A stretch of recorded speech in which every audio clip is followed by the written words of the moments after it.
We're here tonight to learn about hoarding disorder. Hoarding disorder is not just an individual problem, but it is a public health issue that affects the health and safety of individuals, families, neighbors. People who hoard have an increased risk of fire, infestation, falling, respiratory problems, and eviction. 2 years ago, in West Hartford, we formed a Safe Homes Task Force, a multidisciplinary team, so that we could assist our residents with the hoarding disorder in a more effective manner. The task force is made up of representatives from several different town departments, and we have them here tonight. We have from the fire department our Assistant Chief Mike Cinsigali. From the building department, we have Tim McClochie. From the police department, we have Animal Control Officer Helen Lee and Officer Irene Klein. And from the health department, Helen Drohan. Hoarding disorder affects all of us in one way or another, whether we personally have the disorder or we know or love someone that does. So we wanted to bring it more out into the open and reduce the stigma. It's not a choice that people make. As you'll hear tonight, it is a real illness. I would like to thank the Department of Mental Health and Addiction Services, North Central Regional Mental Health Board, East of the River Action for Substance Abuse Elimination, and the West Hartford Safe Homes Task Force for sponsoring this program.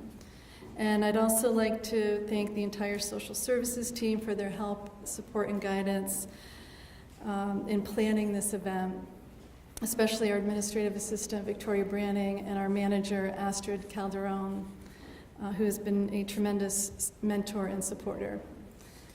Just a couple of notes. If you have your parking tickets with you, we do have a validator on the back table and another one through these back doors and to the left. You may have seen when you came in, we have several printed resources on the table in the back. There's also information regarding the Buried and Treasures workshop. I'd love to be able to gauge the interest in such a workshop in West Hartford. It's a highly structured self-help sessions that use the book of the same name, and each session focuses on a chapter in the book. So if you're interested in that, take my slip and please call or email me, or share it with somebody that you care about. And now I'd like to invite our Assistant Fire Chief Mike Cinsigali to speak a little bit about why we coordinated this talk with Fire Safety Week and to introduce our speaker.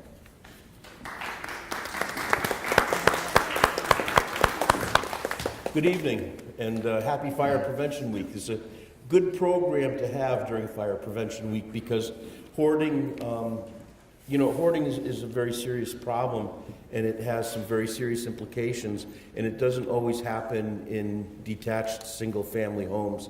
We've also seen hoarding in apartment buildings and condominium complexes where it affects many people within that community.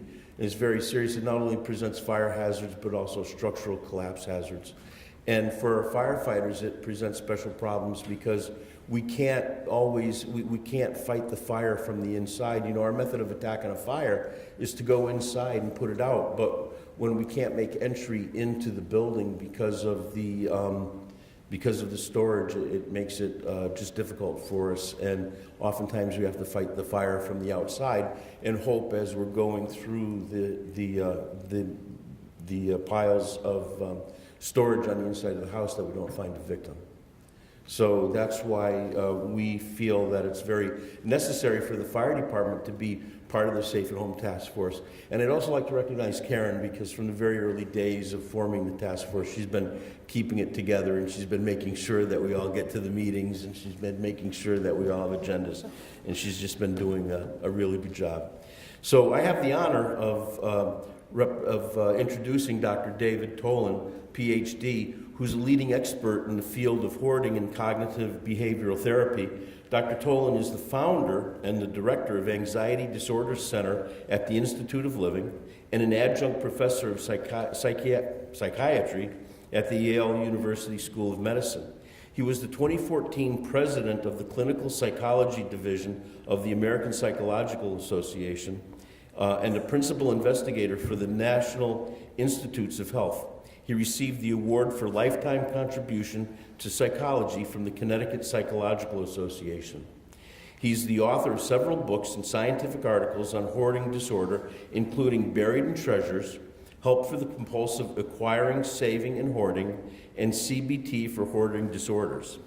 He's also been featured on the reality TV series The Hoarders, The OCD Project, The Dr. Oz Show, Oprah Winfrey Show, and Anderson Live. In addition to his clinic at the Institute of Living in Hartford, Dr. Tolin maintains a private practice in Avon, Connecticut. He's a highly sought-after speaker, and we're very pleased and excited to welcome him to West Hartford. Tolin. Thank you. Thank you, Mike. Appreciate it. Thank you. Good evening, everybody. I'm delighted everybody made it here in this rotten weather, so thank you all for coming. So we're going to talk about some of the research that my colleagues and I have been doing on the topic of hoarding disorder. This is a roadmap of what we're going to be talking about today. I'm going to talk to you a little bit about what hoarding is and try to describe the syndrome as best we can.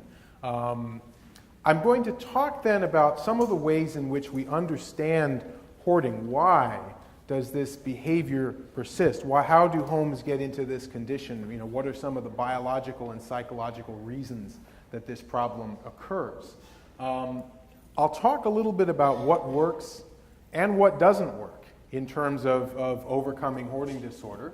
And then I'm going to spend a fair amount of time talking very specifically about our program of what's called cognitive behavioral therapy for hoarding disorder. It's a form of counseling that has been demonstrated to be effective in the case of hoarding disorder.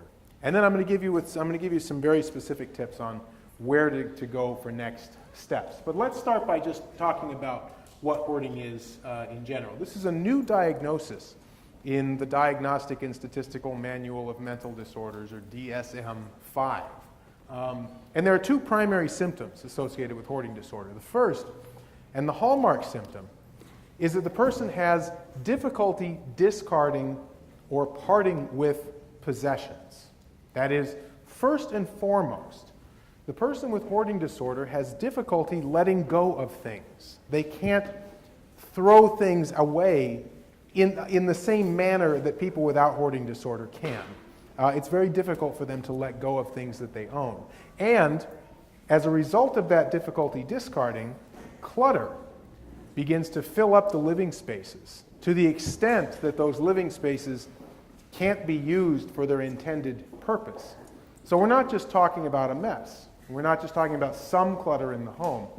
It's considered a disorder when the clutter has gotten to the point where you have, for example, kitchens that you can no longer cook in, or beds that you can no longer sleep in, living rooms that you can't walk through and sit down, and so on. Let's talk about each of these in turn. The difficulty discarding. It extends even to possessions that people without hoarding disorder would consider to have very limited value. Even things that some people might consider junk or worthless. Now, I'm not saying everything that gets hoarded is junk or worthless, but the hoarding, the saving behavior, seems to be somewhat indiscriminate in cases of hoarding disorder, where the person really has just a pathological difficulty letting go of things. And even when there is some value to those possessions, that is, even when the possessions are worth something, the saving behavior is clearly out of proportion to the value of those possessions. And for the person with hoarding disorder, discarding is inherently distressing. It's unpleasant. Now, this is different from how a lot of people see it. For a lot of us who don't have hoarding disorder, you do spring cleaning, you throw out a whole bunch of stuff, and you feel good about it. Well, in cases of hoarding disorder, the person often doesn't feel good about it. In fact, they often feel quite bad about it. It is associated with strong negative emotions, great deal of distress. It's painful. because the person with hoarding disorder feels a strong drive and a strong need to save things. Again, even things that probably don't need to be saved. The clutter, as I mentioned, gets to the point in hoarding disorder where the rooms and the living spaces can't be used for their intended purpose. You can't walk through the rooms, you can't sleep in the bed, you can't cook in the kitchen, and so on. We also see a great deal of hazards in the homes of people with hoarding disorder. There are fire hazards, there are tripping hazards, there are hazards related to air quality. But this is an example of what I'm talking about. If you haven't seen what hoarding disorder looks like, this is actually fairly typical. It's got some typical characteristics of a hoarding home. For starters, this illustrates that point I was making before about how the living spaces can't be used for their intended purpose. I mean, when you think about it, in theory, that's a living room back there, and this is a foyer. But you can see that nobody is really going to be able to use those spaces for those purposes. It has essentially been converted into a storage space. You also see there's not a whole lot of rhyme or reason to how things are arranged in the home. You know, in hoarding disorder, there tends to be a high level of disorganization of possessions. More on that in a bit. A related feature, though not a required symptom, is excessive acquisition. What we find is that most people with hoarding disorder engage not only in excessive saving behavior, but in excessive acquiring behavior. They go out and bring excessive amounts of possessions into the home. The number one way in which they do this is by buying things. And often we find that a lot of people with hoarding disorder will rack up their credit cards and, spend money that they can't realistically afford to spend because that drive to acquire is so high. But even the picking up of free things, freebies that you get here or in the free newspapers or anything like that, for some people the drive to acquire is so strong that they'll pick up almost anything that's available to them. Now, of course, there's degrees of this, and some people have it to a mild extent, some people have it to a very severe extent. One of the things that's kind of interesting is that the reasons for acquiring are often the reasons that most people without hoarding disorder would acquire things. I mean, this is an example where if we opened up some of these bags with permission and what's in here, and these were presents that this lady had bought for her grandson. Now, you might think there's nothing wrong with buying presents for your grandson. That's a perfectly legitimate reason to buy things. Until we started asking some more questions and we realized that she bought these things 10 years ago and she hadn't actually given them to her grandson. She had bought things with a certain intention. She had an idea in mind for how she was going to use these possessions. But the fact of the matter is, she didn't actually close the deal and do the final steps of getting these things out of her home and putting them to use. They essentially just became more clutter and became part of the problem. I mentioned this related problem of disorganization. There's often no rhyme or reason to where things and how things are stored in the home. And one of the problems that we run into is that because of the disorganization, it makes the act of discarding very difficult and often frustrating for outsiders. I'll give you an example here. I was looking at this and somebody suggested, as we were looking at this pile of papers, I know exactly how to solve this problem. I'm going to get a big snow shovel and a giant garbage pail, and I'm going to shovel it out and dump it in, and we'll get it out, and that will solve the problem. No, when we asked the gentleman about this, he said, well, we can't do that because there might be something of value in those newspapers. Now, some of us said that's preposterous. How could there possibly be anything of value in a stack of newspapers? But then we found the title to his car and several uncashed paychecks and his Social Security card. The reason that the bystanders, found it preposterous is because they wouldn't have even thought of doing that. They wouldn't dream of taking the title to their car and putting it on a stack of newspapers, nor would they dream of putting newspapers on top of the title to their car. When people don't have hoarding disorder, their brain goes through a very rapid calculation of value. It happens quickly and almost effortlessly. I mean, this happens all the time. You walk back from your mailbox, and you got a stack of stuff out of your mailbox, and as you're walking, before you even hit your door, you're probably going, this is good, crap, good, crap, good. And you drop the crap in the crap box, and you have the good stuff, and you bring it into the kitchen, or wherever you bring it. But it's rapid, it's fast, it's effortless. That's the critical piece. The normal brain makes value decisions rapidly, efficiently, and for the most part, effectively. When a person has hoarding disorder,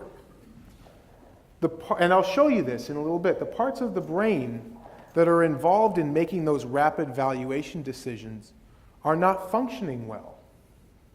The person can't automatically decide that the title of the car shouldn't go onto a stack of newspapers. It's not that they're unintelligent. It's that their brain can't make that rapid calculation, especially under pressure. So they end up putting things together that are of mixed importance, and now they've created more of a problem that's very difficult to just get through wholesale. Does that make sense? We also said that he was trying to organize. He told me, I spend an hour a day working on this. I looked at that and said, how can that be that this is the product of an hour a day of work? Show me what you do. He showed me what he does. He picks up a newspaper, he goes through it, you've got to shake it out, make sure there isn't something of value in there. He takes a while for it, but then he takes it and he decides whether he wants to keep it or get rid of it, and he puts it on a pile. And then he goes and gets another newspaper, and he looks at it, and he puts that on a pile as well, and he keeps doing that for an hour. And I asked, and then what? Well, then I go back tomorrow and do the same thing.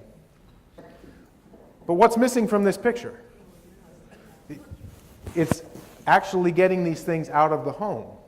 It's taking that next step and actually letting go of things. What he was doing is what we sometimes call churning.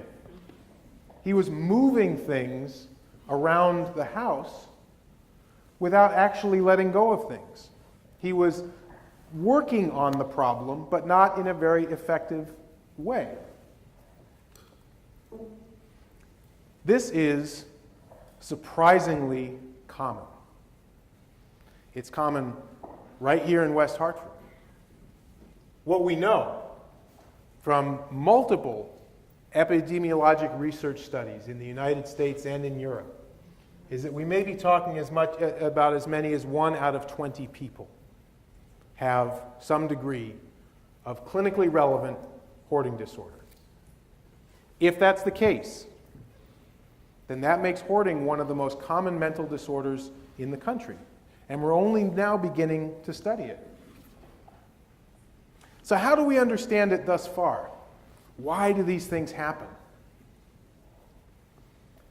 Why is it so hard for a person with hoarding disorder to let go of things? Well, our research and that of some colleagues has led us to several hypotheses.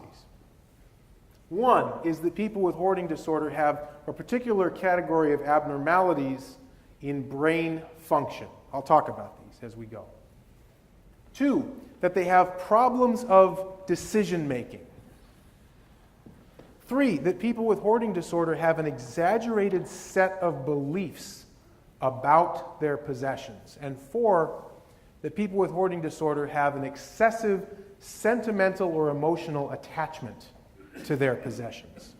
Let's talk about the brain first. I mentioned that when I walk from my mailbox to my kitchen, I'm going very quickly, keep, crap, keep, crap. Now, that keep crap decision that I'm making very, very fast is the product of a network of brain regions that's referred to as the salience network. Salience simply being a fancy word for importance. The salience network is the primary network of brain regions that is designed to tell me whether something is important and worthy of my attention or unimportant and not worthy of my attention. Another way of thinking about this is when I'm saying in my mouth, keep crap, keep crap, keep crap, my salience network is going on, off, on, off, on, off. That's what's happening in the brain. On, off, on, off, on, off. It's okay. And it's doing this in microseconds. We asked people with hoarding disorder to make decisions about their possessions. And we asked people without hoarding disorder to do the same thing while undergoing functional magnetic resonance imaging, or fMRI. What we found is that when a person with hoarding disorder had to make a decision about something that they owned, their salience network got cranked up to 10, maxed out. My brain, when I'm walking from my mailbox to my kitchen, is going, keep crap, keep crap, keep crap, right? On, off, on, off, on, off. A person with hoarding disorder is going on, on, because it's maxed out. In a way, another way of saying this is that a person with hoarding disorder can't turn down that part of the brain that screams importance. That's part of what makes it hard for a person with hoarding disorder to make a reasoned, nuanced decision about whether something is important or not, worthy of keeping or not. We find similar abnormalities in the frontal regions of the brain that are associated with things like reward processing and complex decision making. In a way, what's happening, we think, is that when a person with hoarding disorder has to make those kinds of decisions, instead of doing it with the salience network that would make these decisions instantaneously, they're kicking the decision up to the much more laborious frontal parts of the brain. Another way of saying this is, when I'm walking from my mailbox to my kitchen, I'm not thinking very hard, right? My brain is almost on autopilot as it's going, keep crap, keep crap, keep crap, right? For a person with hoarding disorder, on the other hand, they have to engage the frontal regions of the brain, which are involved in heavy deliberative thinking. So they can't make those rapid intuitive decisions. They have to go think, think, think, think. And it's slower, and it's more effortful, and it's harder.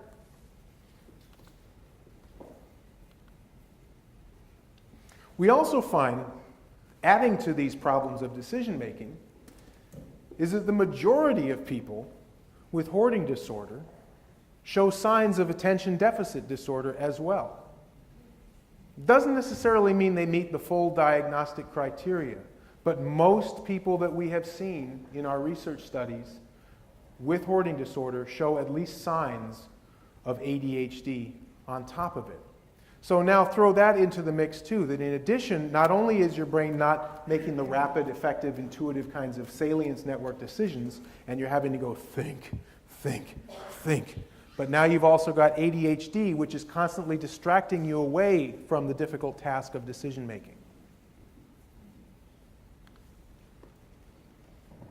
We see this in neuropsychological testing as well, that people with hoarding disorder have difficulties with a particular group of functions that are called the executive functions.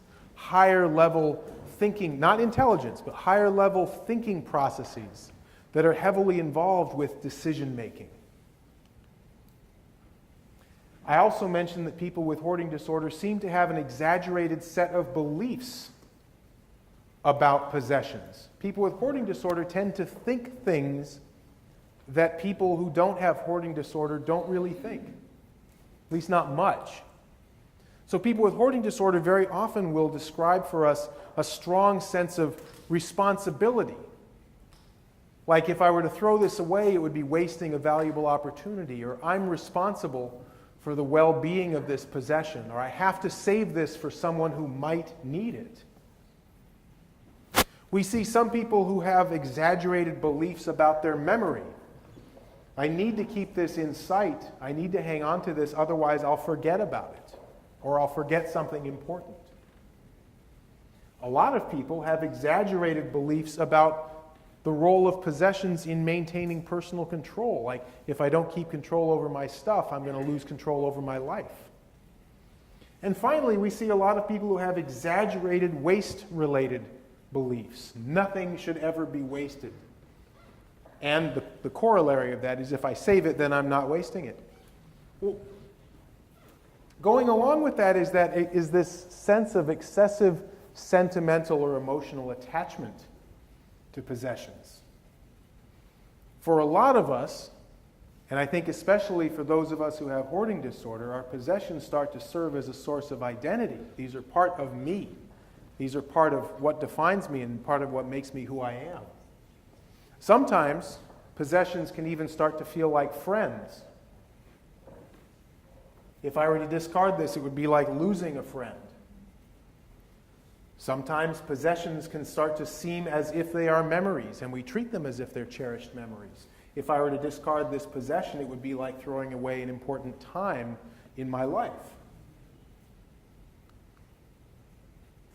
Well, somebody might look at those and say, well, what's wrong with that? Well, what's wrong with it, wrong is a judgmental word. I wouldn't want to use that word. What makes these beliefs exaggerated is first to recognize that everybody probably thinks this way some of the time toward some things.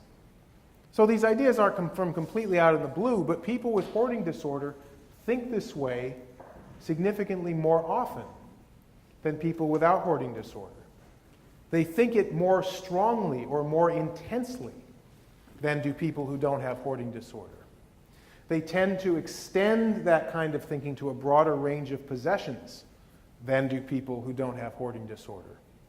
And people with hoarding disorder have a difficult time often being flexible in their beliefs. Sometimes you have to not necessarily obey what you think. But people with hoarding disorder will often have a difficult time with that when it comes to possessions. So what works? How can we intervene? Well, can you do cleanouts? Well, let's talk about the cleanout. And by cleanout, what I don't mean is cleaning help, because I'm a big fan of cleaning help. I'm a big fan of getting a group of people with strong backs in a truck. I like that. But I want to talk very specifically about the kind of cleanout that is done against a person's will. Let's take the person with hoarding disorder and move them over here, and you say, you go here, and we're going to get a bunch of guys in the truck, and they're going to come and take all the stuff out of your house and clean it out. Does that work? No. In most cases, what we find is that when you go a year out from those kinds of cleanups, the problem is exactly as bad as it was before you did the cleanout. In most cases. And in some cases, what we see is that the problem is even worse. Therefore, I don't recommend those kinds of cleanouts.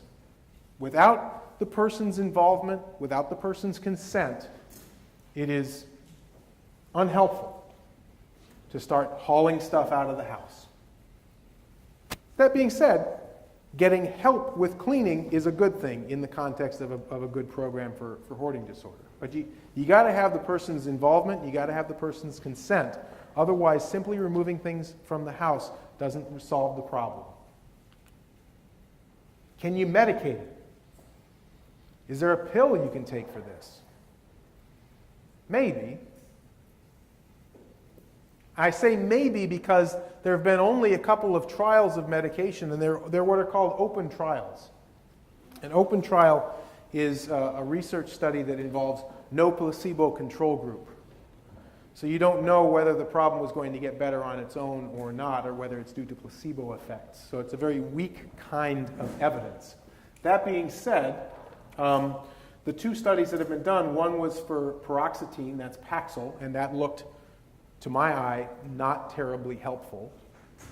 There was another one that was venlafaxine, Effexor, which to my eye looked good. at least in the open trial. Again, remember, weak evidence. The bottom line then is that venlafaxine might be effective, but at this moment I cannot recommend any medication for hoarding disorder because there's never been a controlled research study.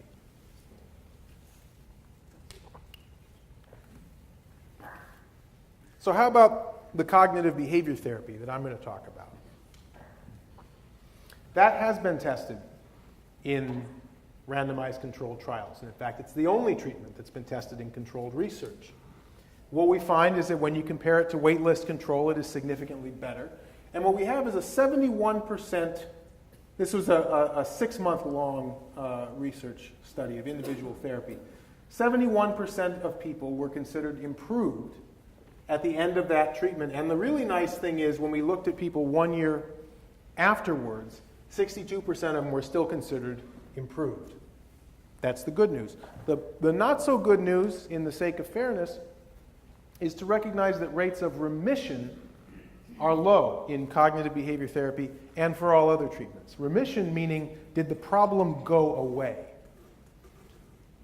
The bottom line is that CBT is effective. And if you were looking for my advice on what to do, that would be my number one recommendation. And it's important to recognize that CBT doesn't cure hoarding. Thus far, nothing does. What we have is treatment that can make it better.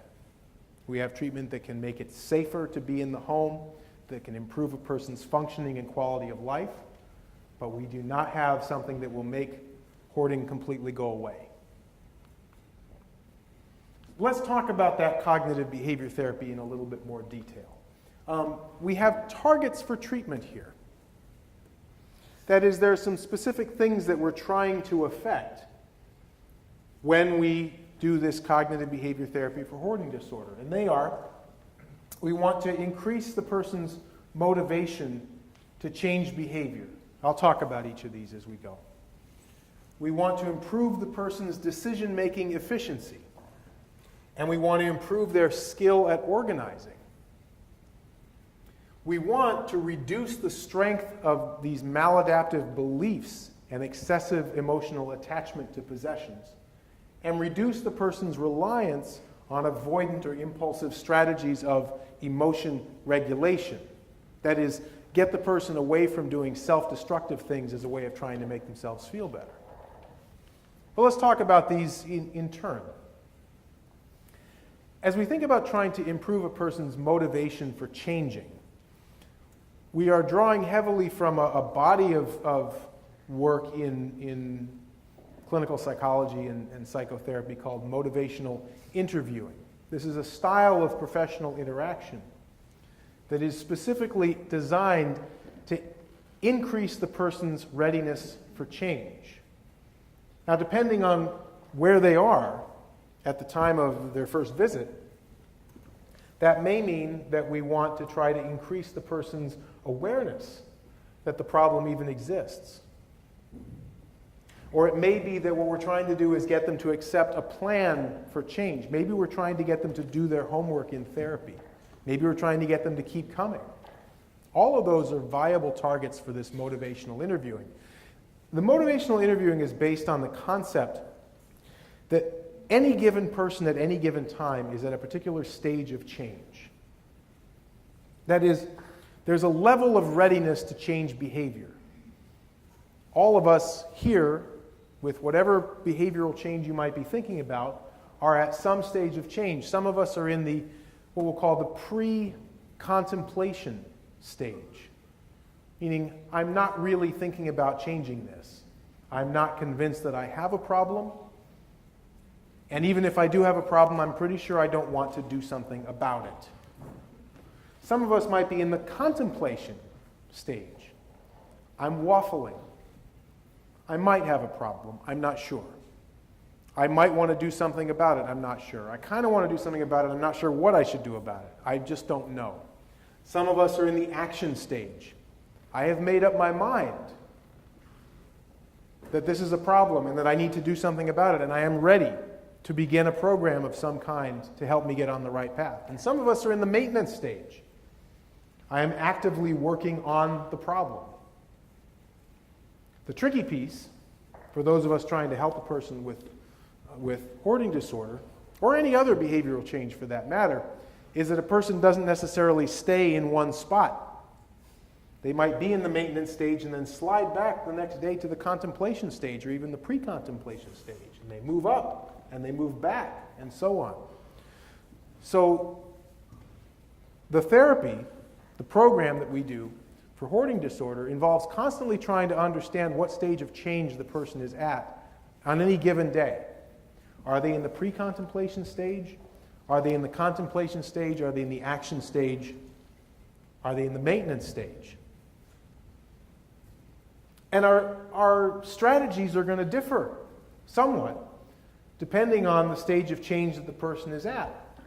Because if the person is in the pre-contemplation stage, for example, that is, the person is basically saying, I don't think I have a hoarding problem, and or I'm not really interested in doing anything about my hoarding problem, well, for us to start throwing interventions at a person, well, try this exercise, do this, try this thing, read this book, do this program, do that homework, take that pill, the person's simply going to say no to it. So we backpedal, and we instead aim to develop discrepancy, to accentuate for the person and get them thinking about the discrepancy between what they're doing and what they want. That is, we all have goals in life. We all have values. We all have a desired identity, who and what we want to be. The question becomes, are we behaving in a way that is consistent with those values, goals, and desired identity? Are you behaving in a way that's consistent with what you really want to get out of life? Or are you doing damage to that vision of life? And we may spend a good amount of time talking with the person who has hoarding disorder about that very topic. What is it you really want? And are you behaving in a way that is consonant with what you really want? For decision making, what we're trying to do is get the person better at making those kind of quicker, more rapid, more effective, and efficient sorts of decisions, like this is a keeper, this is not a keeper. So we ask challenging questions. We actually have people in our program, we have them bring boxes and bags of their stuff to our clinic. So a person shows up for the treatment and they've got a big box or garbage bag full of clutter that they pulled from their kitchen or their bedroom or some other part of their home. And we take the things out one by one. And the therapist or the group leader asks difficult questions and asks the person to think about them. Those might be, how many of these do I have? Have you used this in the past year? Do you have enough time and space for this? Do you have a specific plan to use this within a reasonable time frame? Does this just seem important now because I'm looking at it? Is this current? Is this good quality? If I didn't already own this, would I buy it again? Do I really need this? And importantly, would giving this up help me resolve my hoarding problem? Now, eventually, what we want is for the person to start asking themselves those kinds of questions. But we start by having the group leader or the therapist ask those questions out loud and ask the person to really contemplate the answers to those questions. We also work on excessive acquiring. Again, we do challenging questions. In our group, sometimes we used to actually go out to the store with the person who has hoarding disorder.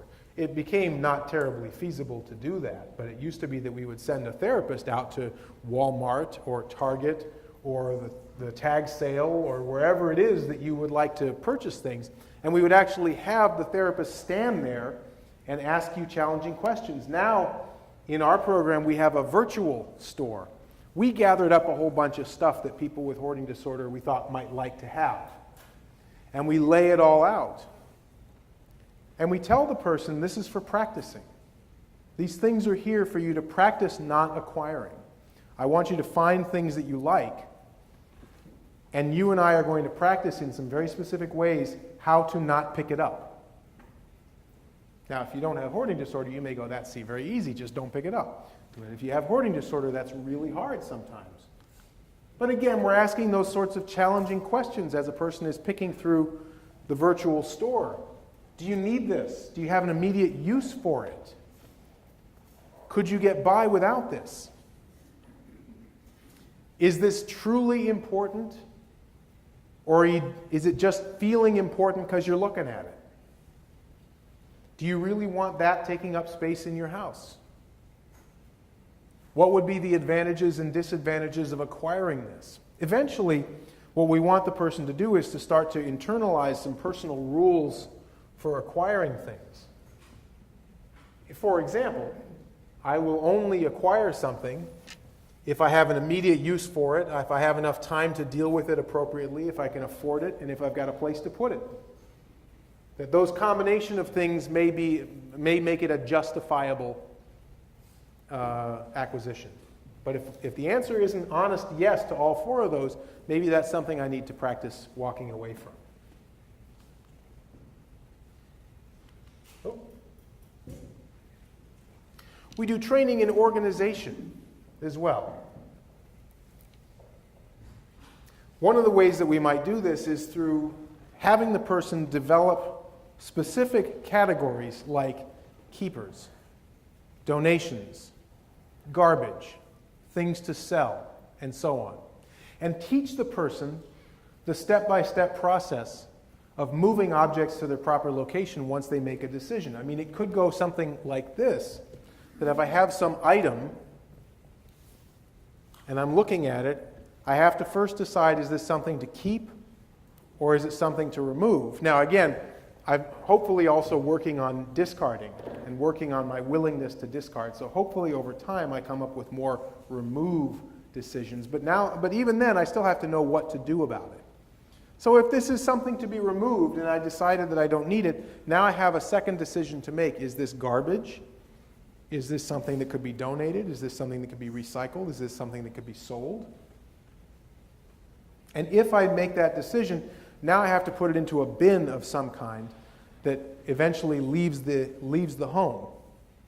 If this is something that I want, if I decide that I want to keep this, I have to decide where that goes and move it to its final location. A really great variation of this is referred to Figen Nezeroglu's book, which I think is called Overcoming Compulsive Hoarding, has the 3.5 box technique that I like very much.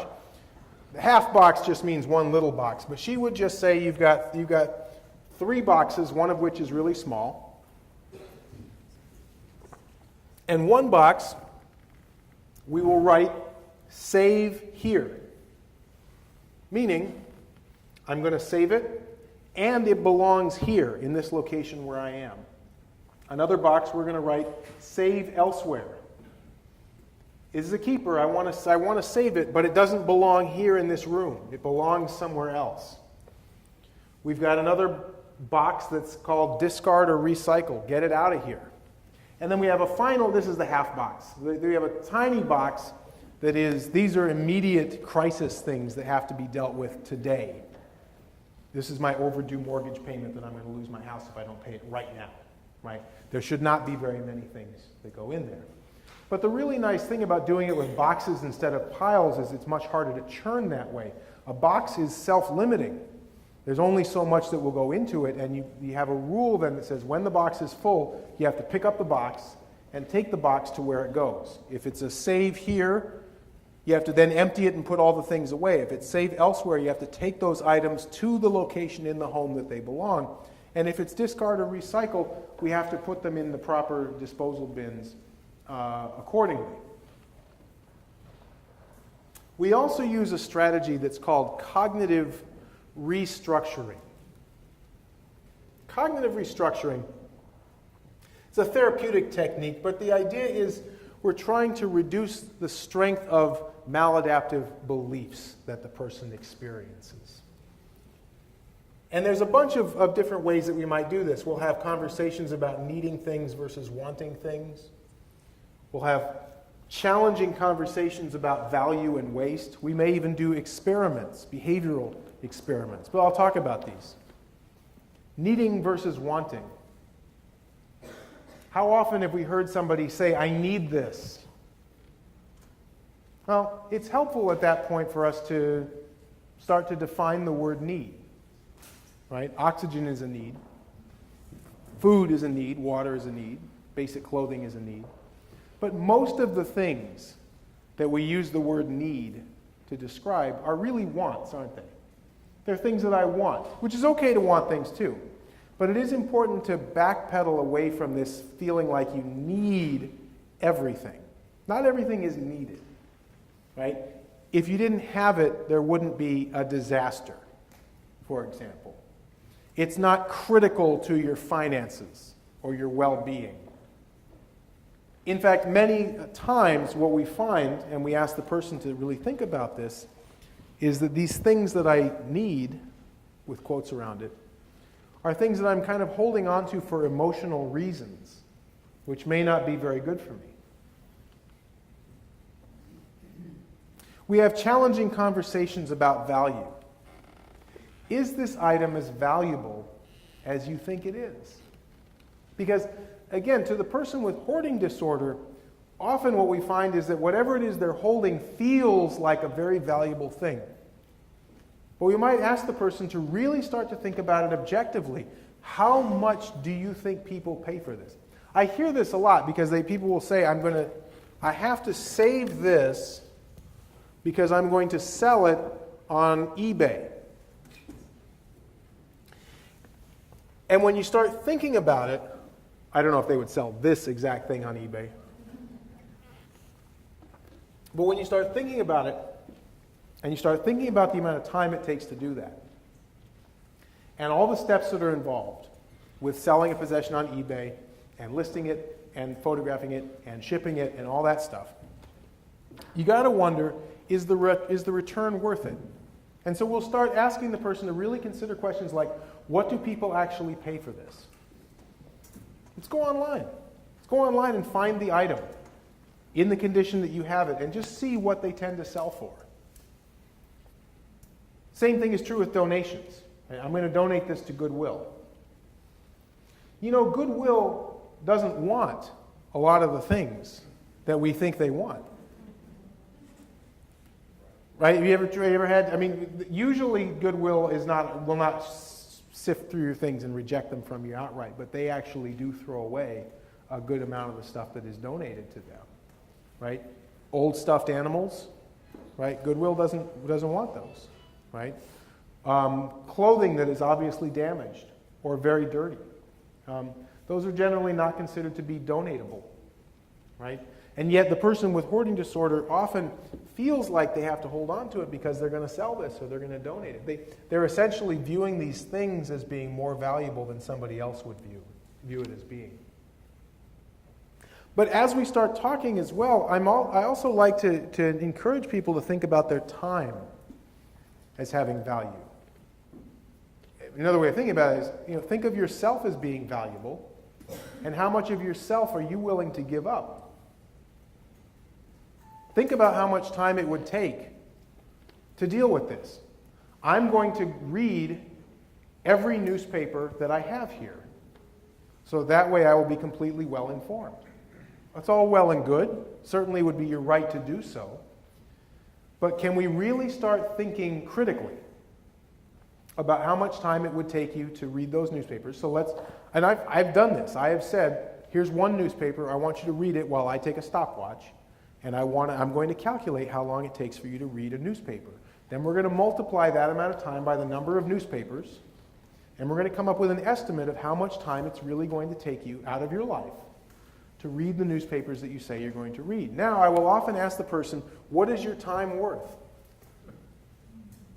If you were selling it, for example, what would you sell it for? Yeah, I asked one person really provocatively once, if I wanted to buy a year of your life, what would you give it to me for? Everything's negotiable. Come on. Right? Or even if I wanted to buy an hour of your life, what would you sell it for? I don't know. Maybe the person says $100. You can take an hour off my life for $100. Okay. But now let's take that $100 per hour and multiply it by the 20 hours that we've estimated it's going to take for you to read these newspapers. The question is then, is it worth $2,000 for you to read those newspapers? Is it that important to you?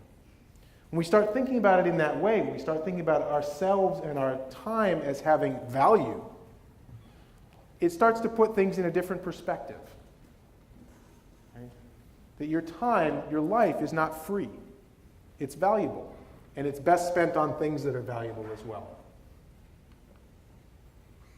We have challenging conversations about waste.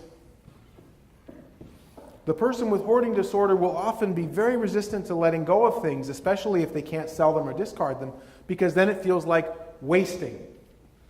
If I send this to a landfill, that's being wasteful. And being wasteful is bad. But I've often come back and said, but what if the landfill is inside your house? Is that somehow not wasting? Or isn't that just the same thing transferred in a less convenient location? This is the way that I like to think about it, right? That letting something rot inside your house is not any less wasteful than letting something rot in a landfill. It's the same process. It's just that you've created a biohazard inside your home along with the excessive clutter. Letting things deteriorate is, in my book, also wasteful. Just keeping things and never using them, in my book, is no less wasteful than throwing it away. I view all those things as being equivalent. When we keep things, and this is, I think, true for a lot of us, even those of us who don't have hoarding disorder, but I think especially true for people who do have hoarding disorder, is that keeping things often makes us feel like we're not wasting. It gives us the illusion that we are not wasting things. But we still are. We're being no less wasteful by allowing things to sit and collect dust or deteriorate. I'm a big fan of using experimentation. I'm a scientist at heart. And I enjoy experimentation as a way of trying to decide what's real and what's not. And I'll often encourage our clients to think of experiments that would help them to identify what's real and what's not. Some people would say things like, I kind of want to get rid of this thing, but I feel like if I did, I would feel awful. I would feel so awful I'd never get over it. Well, in some ways, in science, we would refer to that as a hypothesis. You're making a prediction about what will happen. If I get rid of this, I will feel awful. That's prediction 1. And I will feel so awful that I will never get over it. That's prediction number 2. So we'll often encourage the person to try an experiment. Could you, instead of getting rid of it, I don't know, put it away somewhere where you don't see it. Put it in the trunk of my car. It's still yours, don't worry, but I want you to be without it for a while. And I want to see how awful you feel. And so we put it in the trunk of my car. And I come back and, a half hour later, and I say, how are you feeling? And they say, yeah, I'm still thinking about it, but it's not awful. It doesn't feel as bad as I thought it was going to feel. I call them back the next day. Hi, this is Dr. Tolin. I just wanted to see how you're doing. Fine, why? Well, because they thought you were never going to get over this. Oh, yeah, I got over it. The bottom line is we get things worked up in our head that they're going to be horrible and awful. And we accept that as truth without testing it out. But in cognitive behavioral therapy, what we often want to do is encourage the person to test it out and see whether the way that they're thinking about it actually makes sense. Now, I mentioned we have the virtual store. Back when we would actually send people out, we would do this as exposure therapy. And we would practice going to Target and looking at desirable items and then practice walking away. Eventually, depending on the degree of impulse control, handle the items and practice putting them back on the shelf and practice walking away. Now, if you don't have hoarding disorder, you may listen to that and go, that sounds so basic. I can't believe you actually do that. But again, if you have hoarding disorder, these things are kind of foreign to you. The idea of finding something desirable and not giving into the impulse to buy it is foreign to a lot of people who have hoarding disorder, especially when it's severe. So they need to practice. They need to practice the art of walking away from things.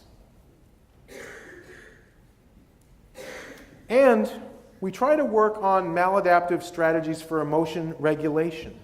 I mentioned before that people with hoarding disorder will often engage in sort of self-destructive strategies, like saving and acquiring, as a way of trying to make themselves feel better. So we came up with the saying of be your own boss. And we'll often ask, who's being the boss right now, you or your emotions? And often it's the emotions that are being the boss. I'm just going to keep hooking on this thing until eventually it gets shorter and shorter. But we'll ask often, what would this be like? So imagine you're in our group program and you're at the virtual store and you have found something that looks really, really good. And you're holding it and you're feeling a strong urge to buy it. And the group leader would ask, if you were the boss right now, what would happen? If your emotions were the boss right now, what would happen? By you being the boss, meaning can you make a decision that's based on your goals? Can you make a decision that's based on your values and not just on how you feel in the immediate moment? We often encourage people to deal with their emotions by riding the wave. Think about your emotions as being like a wave. It goes up and then it comes down. Often when it's up, it feels like it's always going to be up. We feel like we're always going to feel this way, and it's never going to get any better. The fact of the matter is, you could imagine yourself sort of surfing on top of that wave, and you will come down on the other side. You've just got to hang in there and not give in to self-destructive impulses. Let's talk about some very specific strategies about where people can go. Because these are the questions that I get a lot. What should I do if I or somebody I know has hoarding disorder, or at least I think has hoarding disorder? The first step is you have to have somebody do a good assessment of this problem. You don't know what you're dealing with until you get a good, solid assessment. And hoarding disorder those kinds of behaviors can show up in an awful lot of different mental and physical illnesses. And it's important to get assessed pretty thoroughly. As I mentioned, the number one treatment choice at the moment is cognitive behavior therapy. Remember, it's not a cure for hoarding disorder, but it is the one thing that's clearly been demonstrated in controlled research to be helpful. The place to get the cognitive behavior therapy, I'm not saying this to promote my own clinic, but the place to get it is the Institute of Living. If you wanted to go the medication route, and remember, there's a little bit of evidence that suggests that venlafaxine could be helpful in cases of hoarding disorder. You would consult with generally your primary care physician about that. Now, sometimes the primary care physician would refer you to a psychiatrist, especially if there's any kind of medical or psychiatric complications to the hoarding. But any physician can prescribe venlafaxine. Some people find it very helpful to consult a professional organizer. Now, I should talk a little bit about what a professional organizer is and isn't. They have a skill set that is different from a mental health therapist. There's a certain amount of overlap because often professional organizers and mental health therapists are both interested in hoarding disorder. But professional organizers are very good at helping people develop systems for organizing their possessions better. And given the level of disorganization in hoarding disorder, a professional organizer is often a good way to go. NAPO.net is a very good website where you can go online and find professional organizers in your area. And you can even search for professional organizers who have a background in hoarding disorder or a very close cousin of hoarding disorder, which they sometimes refer to as chronic disorganization. That would be the key word that you want to look for. From a self-help perspective, I hear Buried in Treasures is pretty good. And if you're looking for just simply more information, the Obsessive Compulsive Foundation, IOCDF, the International Obsessive Compulsive Disorder Foundation, IOCDF, has a wealth of written information about hoarding disorder. And I'm talking pages and pages and pages of stuff that you can go and access for free and download more than you would ever care to know about hoarding disorder.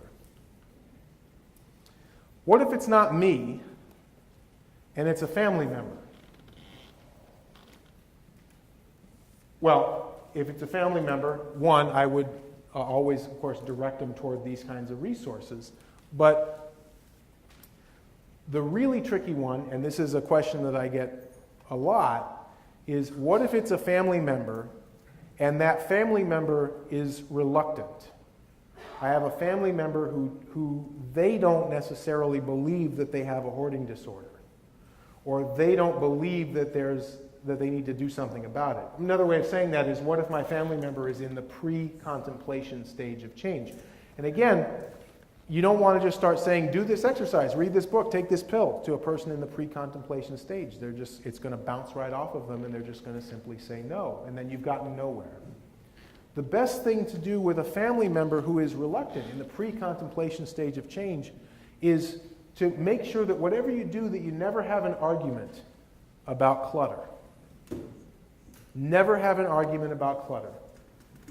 Reason being, you will always lose. Did he say always? Always. You will always lose. And even those times that it feels like you won, you lost. And you lost because you put the person in a position where they had to defend their clutter that much more. They had to defend their position. And by defending their position, they become stronger. Never argue. Rather, raise your concerns as best you can, calmly and factually. Family meeting is a good way to do this. I would avoid name calling. And by the way, the word hoarding may be considered by some to be name calling. I wouldn't start throwing that word around unless you knew it was an okay word to use in your house. I certainly would not start pulling out the word hoarder, right, which I think is just a little pejorative. The idea is not that we're trying to get the person with hoarding disorder to feel bad. What we're trying to do is help them to recognize that you love them and that you're worried about them. And be prepared to listen as well as talk. Because the person, the loved one who has the hoarding disorder, may have a lot to say. The challenge is to listen and not be judgmental about that. It's easy to start to want to dismiss what they have to say, but recognize that they've got a perspective too. And that also recognize that you need to be patient. You are probably not going to have one conversation that resolves this issue. You're probably not going to have one family meeting in which the person, your loved one, decides, A, I have a hoarding problem, B, I better do something about it, C, I'm going to go see those guys at the Institute of Living, and D, I'm ready to follow through with it. I know I can't accomplish that in one meeting, and it would surprise me if you can as well. Recognize that probably happens over a series of discussions with 2 steps forward, 1 step back, and just recognize that patience is what's needed. It's all part of the process. And gently suggest consulting with a pro. Now, if the person finds, for example, the idea of seeing a mental health therapist to be a little too scary, that's okay. You could suggest maybe a professional organizer would make some sense. Maybe just talking to your family physician would be a good start. Whatever it does that starts to get the person thinking about the issue and get them starting to work on it is helpful.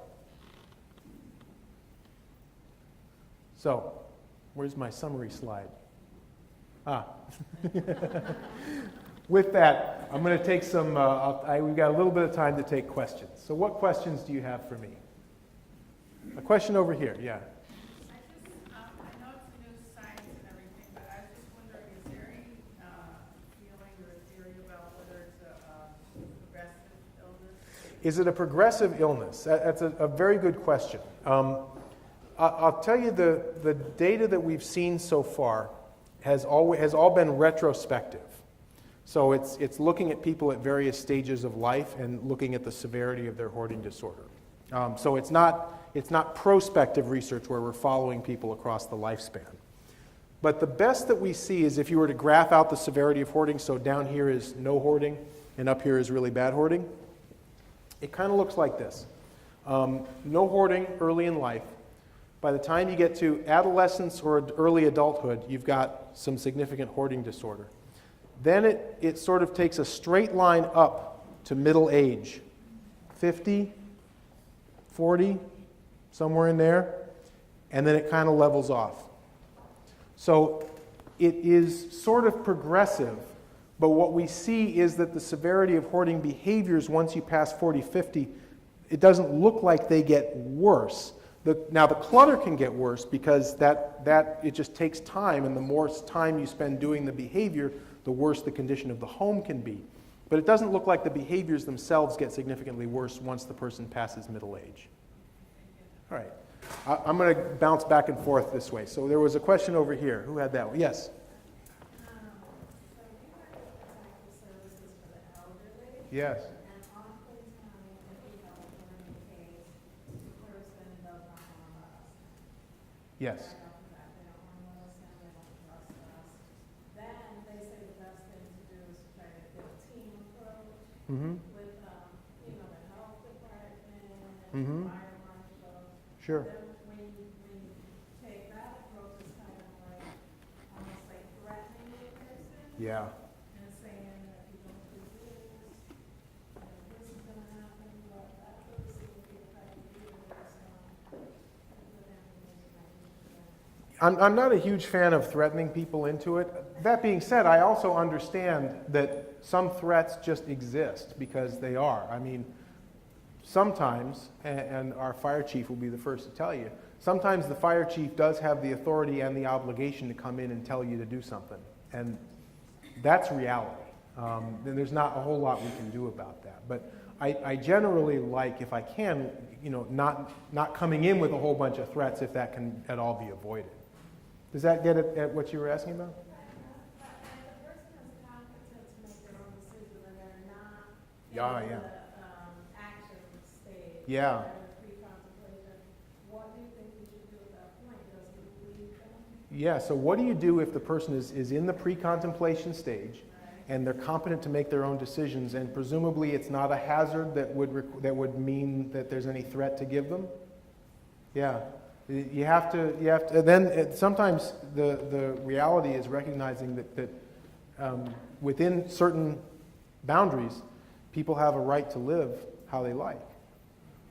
Even if many of us would look at it and think it's very illogical and very unhealthy. Now, again, some people are not competent to make that decision for themselves, and that's a different story. Some people create a hazard for themselves, and that's a different story. Some people create a hazard for others, and that's a different story. But it is important to recognize that, in America, that people do have a basic fundamental right to their own home, to their own possessions, to their own dignity, and they have a right to live how they see fit, even if some of us don't like it. So there are times that I will often suggest, hey, let's back off. Perhaps this is what the person wants, at least for right now, and maybe what we can do is raise their awareness so that maybe one of these days they change their mind and they decide they want to do something about it. They know where to turn, but I can't make them do it. Sure. You had a question here. Is the tendency towards hoarding, is it congenital or is it acquired? And if it's acquired, can it be transmitted to children? Okay, so the question is, can it be transmitted to children? Is it congenital? It is. There is a very clear genetic component to hoarding disorder. Now, I say component because I think, like most things that are complex, you probably don't inherit the disorder itself. Probably what happens is that you inherit a brain that can easily develop that disorder. And some people have brains that slide into hoarding disorder much more readily than others, and that very clearly moves along family lines, and they've traced it to specific abnormalities and chromosome 14 in particular. So yes, there's a genetic component to it. You had a question here. I do. Your lecture has dealt mostly with people who load up their homes with stuff. Yeah. How about people who rent public storage cubicles for a few hundred a month and just don't want to throw stuff away, eventually call 1-800-JUNK or something like that? Yeah. Hate to get rid of it. What would you comment on that? Yeah, so the question is what about people who put their possession into storage as well? And I think we often see that, especially once the home fills up, then they start going to storage. But I think it's the same process. I mean, the bottom line is that the person can't get rid of things. And, it may be that the problem causes less of a hazard when it's in a storage unit than it does when it's in a home, but it is still the same cluster of behavior, and I think we would probably address it in the same way. We have lots of people in our programs who have multiple storage units that are just chock full of stuff, and it's chock full of stuff that I think the average person would probably think they don't need to be saving. So we definitely see that. Correct. Your comment to this gentleman in front of me about an acquired habit or a learned habit. We grew up under individuals who've gone through the Great Depression and World War II, and we were taught by our teachers, everybody, to save things. Yeah. And so Right, so can it be acquired through things like the Great Depression? I think that it can be one of those things that could be, but when you think about it, though, if you imagine what would have been adaptive behavior in the Great Depression, adaptive behavior under conditions of poverty, it's not hoarding. It's not taking your clothing and dumping it on the floor and walking on it. Nor is it, for example, leaving food out to rot in a living room, which are things that we've seen in hoarding disorder. So while it is true that the urge to save may be a useful trait, and under certain environmental conditions it might be particularly useful, I think it's also important to recognize that the behavior of hoarding is never adaptive. It's not adaptive in any place in the world, and it was never adaptive at any time in the world. It's inherently a maladaptive pattern of behavior. thank you. Yeah. Question there. I was curious if there's something else going on, say their ADD, OCD, other things. Yeah. How do you blend those treatments, and what do you work on first? Or do you, is there anything with those treatments? Or How do you blend the treatment, and what do you work on first? you work this first and then cure this? Yeah, so the question is, what if they've got more than one mental health condition? How do you treat those? I usually do something close to one at a time, as opposed to trying to do everything at once. It may just be that I'm not that talented, and I can only pick one thing. And where I usually start is I say, let's take the cluster of symptoms that are causing the biggest problem for you in your life right now, and let's try to work on those first. And once we feel like we've gotten a reasonable handle on those things, let's move on to what's next on your list. Question here, yeah. I have a question with my mother's hoarder. Typically, she tends to do I'm going to sell it, I'm going to sell it, I'm Yeah. going to sell it. So I don't want to enable the behavior, and I don't want to, because she takes it as like a rejection. If you're rejecting me, if you don't help me sell it, but I know when I'm going to sell it, and if you do sell it, it just makes room for more items. Right. So how do I get out of the back and forth? So how do I get out of, tell me if I'm paraphrasing it right, how do I get out of a position in which I feel like I'm enabling the behavior by, for example, helping to sell things that aren't really sellable? And even if they do get sold, she's just going to fill the space with something else. So how do I avoid that? And I think it's the same as how it would be if this were, say, a substance use problem or any other kind of thing. It's to raise your concern and politely say no. And say, this is not a rejection of you. In fact, I'm saying no because I love you and I care about you and I'm worried about you. And that's a hard conversation to have, I get it. Easy for me to say, harder for you to do, I totally get that. But I think that's ultimately the conversation that has to happen. Question here. Yeah. In regard to the children and the acquired and the congenital, is there any way you can help children, young children who are growing up in the house where hoarding is going on so that they don't think that this is the norm? So the question is there anything that you can do to help children who are growing up in a hoarding home so that they don't think that this is normal? And I would probably say make sure that they have plenty of exposure to non-hoarding homes. I mean, make sure that that they're not just spending all of their time in that one environment. Give them as much opportunity to see other ways of living as possible. Question in the back, yeah. What advice would you have for children of elderly parents who are hoarders? Yeah. Who refuse to accept that they are hoarders, and they rent one place and then move to another place. Right. And the burden falls on the children because they're elderly. Right. Can't necessarily. So what advice do I have if you have an elderly parent who has a hoarding disorder and doesn't want to acknowledge it? And I think it comes down to that critical question of how big is the hazard? You know, is this a hazardous situation or is it not? Now, if it's, because I mentioned within boundaries, a person has a right to live how they want. But one boundary that the law sets is that an elderly person, and the elderly, it depends on what state you live in, but an elderly person cannot live in a state of hazard. That would be considered elder neglect. And an elder can neglect themselves, and it's just as actionable as if some other person were neglecting the elder.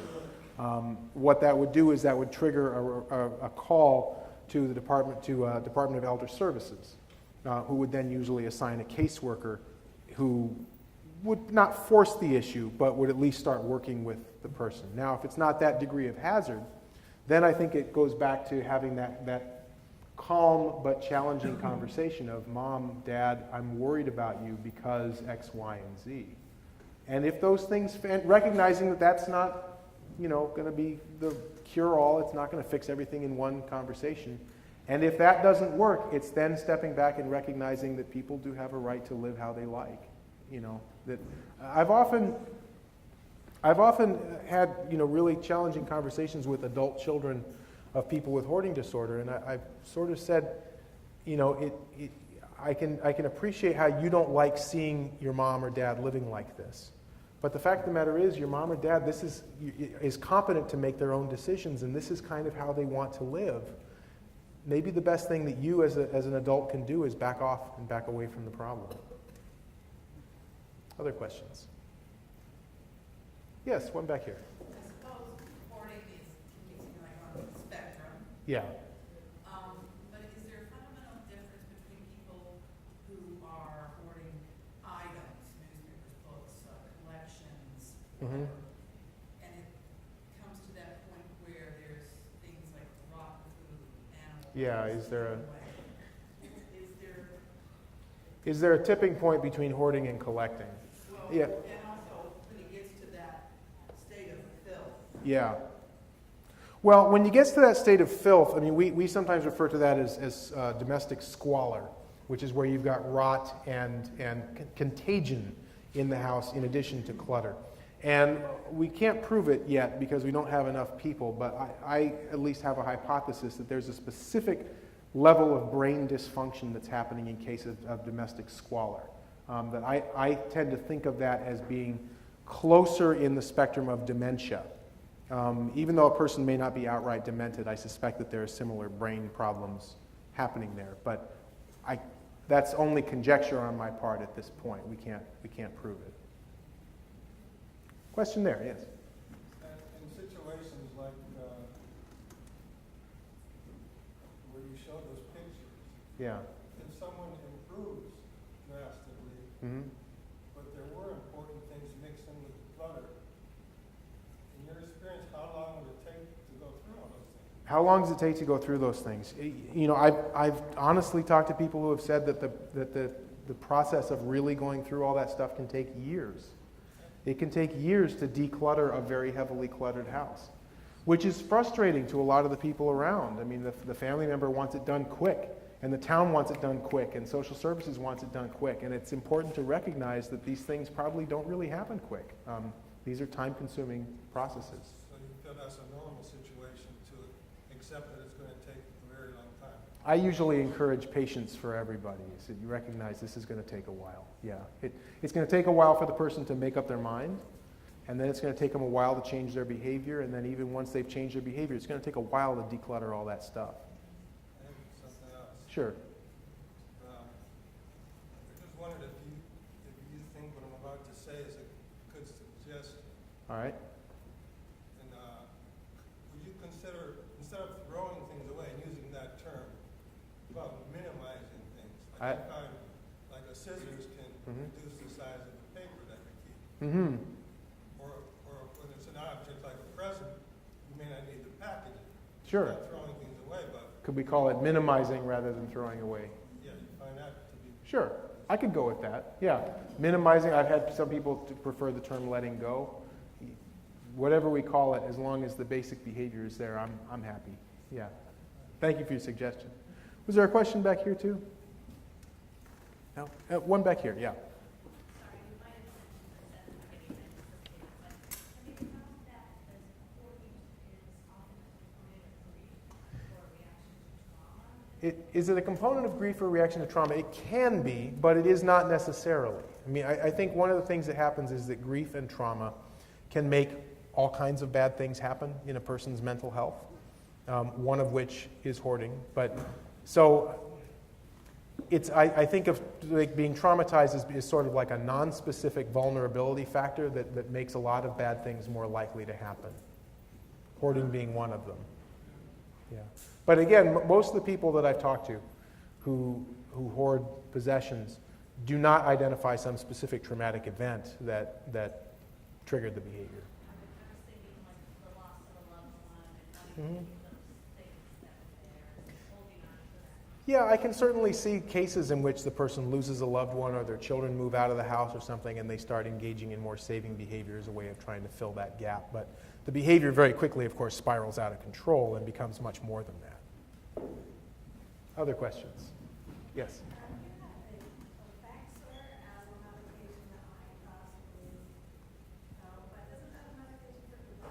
Yeah, venlafaxine is an SNRI antidepressant. But it turns out that the antidepressant medications can help things besides depression. Venlafaxine and paroxetine were looked at in particular because they can be helpful for things like obsessive compulsive disorder, which some people have hypothesized might be kind of a biological cousin to hoarding disorder. I'm not sure I buy that, but that was some of the original thinking behind it. Others? Last one, yes? Is the hoarding related to depression? What we find is when we look at the numbers, about 3/4 of people with hoarding disorder also meet criteria for major depressive disorder. So most people with hoarding disorder have significant depression. Not the other way around. Most people with depression don't have significant hoarding disorder. So, but it seems like it very quickly comes on. And my guess is that in most cases the depression sets in after the hoarding gets out of control and life starts to contract and starts to feel out of control to the person. That essentially becomes depressing. All right, well, listen, thank you all very much for your time. Have a good evening. Thank you.